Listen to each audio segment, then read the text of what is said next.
আমি কথা দিলাম ভাই বাচস্পতি, উজানি নগর হইতে চম্পক নগরে আসার পথে একটি কামনি সিঁদুরের রাস্তা তৈরি করে দেব।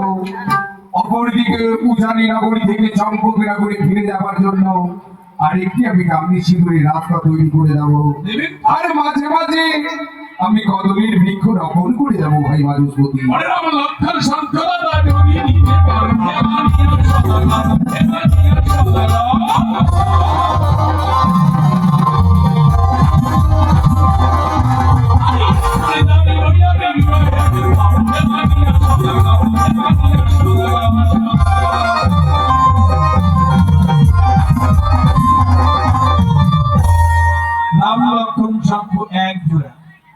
আমি এও কথা দিলাম ভাই বাচস্পতি, এও দাবি আমি তোমার পরিপূর্ণ করে দেব। আমার কি মনে হচ্ছে জানেন না, কি যদি কোন নাবালক বাচ্চা কাচ্চা জেদ ধরে যে আমি আকাশের চাঁদ নেব, তখন বলে আয় আয় চাঁদ মামা ঠিক দিয়ে যা, এরকম নয় তো?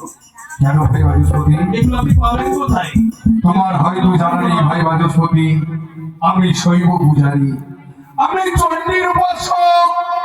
আমি যে স্থানে একবার গমন করি, সেই স্থানে আশা পূর্ণ না করে সেই স্থান আমি পরিত্যাগ করি না।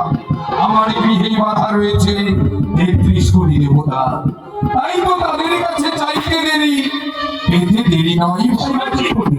আপনি দেখে হঠগৌরী একনিষ্ঠ উপাসক। নিশ্চয় বেশ, শেষ দাবি আমার ১০১ বর্ণের বড়িমাত্রী।